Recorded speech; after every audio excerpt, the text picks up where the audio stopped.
کبھی کبھی زندگی انسان کو ایسے راستوں پر لے آتی ہے جہاں اپنی خواہشات، اپنے خواب اور اپنے دل کی چاہت قربان کرنی پڑتی ہے تاکہ دوسروں کی خوشی اور سکون محفوظ رہے۔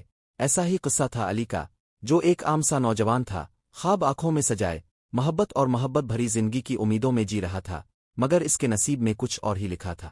علی کے والدین کا انتقال بہت پہلے ہو چکا تھا۔ وہ اپنے چھوٹے بھائی حسان اور بہن زینب کے لیے ماں باپ بھی تھا اور سہارا بھی، دن رات محنت کر کے ان کی پڑھائی اور پرورش کے فرائض ادا کرتا رہا، یہاں تک کہ حسان نے جوانی کی دہلیز پر قدم رکھا اور تعلیم مکمل کی۔ مگر ایک دن اچانک تقدیر نے ایسا موڑ لیا کہ حسان کی زندگی میں ایک حادثہ پیش آیا جس کی وجہ سے وہ معذور ہو گیا۔ جسمانی کمزوری نے اسے اس حال پر چھوڑ دیا کہ وہ ایک عام سی زندگی بھی گزارنے کے قابل نہ رہا۔ خاندان والے، رشتے دار سب پیچھے ہٹ گئے، کوئی اس کے لیے رشتہ دینے کو تیار نہ ہوا۔ ہر کوئی یہی کہتا کہ ایک معذور شخص کے ساتھ کون بیٹی بیاہے گا۔ ایسے میں ماں باپ کی کمی شدت سے محسوس ہونے لگی اور علی کے کندھوں پر بوجھ اور بھی بڑھ گیا۔ وہ رات رات جاگ کر سوچتا کہ بھائی کی زندگی ایسے کیسے گزرے گی، کیا وہ ہمیشہ تنہا رہ جائے گا، کیا اس کی اولاد کا خواب کبھی پورا نہ ہوگا۔ یہ سوال اس کے دل کو چھیدتی رہے۔ پھر ایک دن علی نے دل میں ایک فیصلہ کیا کہ اگر بھائی کے لیے کوئی رشتہ نہیں مل رہا تو وہ خود قربانی دے گا۔ وہ اپنی شادی نہیں کرے گا بلکہ اپنی زندگی کو بھائی کی زندگی کے لیے وقف کر دے گا۔ اس نے اپنی پسند اور خوابوں کو ایک طرف رکھ کر ایک بیوہ عورت کے گھر رشتہ بھیجا جس کے 2 چھوٹے چھوٹے بچے یتیم ہو چکے تھے۔ عورت کا نام مریم تھا، جو زندگی کی مشکلات سے دوچار تھی، کوئی سہارا نہ تھا، لوگ اس کے یتیم بچوں کو بوجھ سمجھتے تھے۔ ایسے میں علی نے اس کے دروازے پر جا کر کہا، میں تمہیں اپنی دلہن بنا کر لانا چاہتا ہوں، مگر شرط یہ ہے کہ یہ بچے میرے اپنے بچوں کی طرح ہوں گے۔ میں تمہیں بیوی سے زیادہ ان بچوں کے لیے ایک باپ کی محبت دینے کے لیے اپنانا چاہتا ہوں۔ مریم کی آنکھوں سے آنسو بہ نکلے کیونکہ اس نے سوچا بھی نہ تھا کہ کوئی اس مشکل وقت میں اس کے بچوں کو قبول کرے گا۔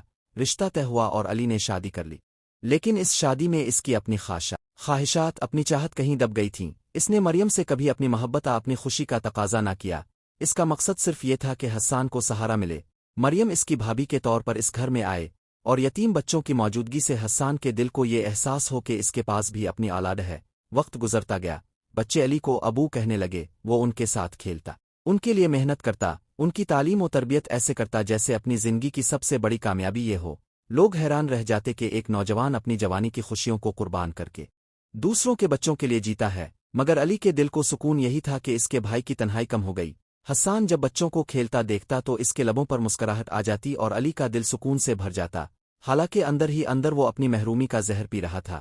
نہ اپنی محبت کی خواہش کا اظہار کیا، نہ اپنی اولاد کی حسرت کو زبان دی، مگر دوسروں کے لیے جینا اس نے اپنا مقصد بنا لیا۔ اس نے اپنے رب سے یہی دعا کی کہ اللہ، اگر میری زندگی کی خوشیاں کسی اور کی زندگی میں بانٹنے سے تیرے ہاں میری بخشش ہے تو مجھے یہی قبول ہے۔ اور واقعی اس کی قربانی نے اس کے ارد گرد ہر دل کو نرم کر دیا۔ رشتے دار جو کبھی طنز کرتے تھے اب عزت سے اس کا ذکر کرتے، گاؤں والے اس کو دعاؤں سے یاد کرتے، اور سب سے بڑھ کر اس کے یتیم بچوں کے دل میں اس کے لیے جو دعا اور محبت تھی وہ کسی خزانے سے کم نہ تھی۔ علی نے اپنی خواہشات قربان کر کے دوسروں کے لیے جینے کا راستہ چانا، اور یہی قربانی اس کی زندگی کا سب سے بڑا کارنامہ بن گئی۔ وہ دنیا کو یہ سبق دے گیا کہ کبھی کبھی اپنی خوشیوں کی قربانی دے کر دوسروں کو خوشیاں دینا ہی اصل محبت اور اصل کامیابی ہے۔ کبھی سوچا ہے کوئی لڑکا اپنی جوانی کے خواب، اپنی محبت اور اپنی خوشیوں کو قربان کر دے صرف اس لیے کہ دوسروں کی زندگی ساور جائے؟ یہ کہانی ہے ایک ایسے دل کی جس نے اپنی خواہشوں کو دفن کر کے دوسروں کی اولاد کو اپنایا، جو دلہن لایا مگر اپنے لیے نہیں، بلکہ اپنے بھائی کی مسکراہٹ اور یتیم بچوں کی زندگی کے لیے۔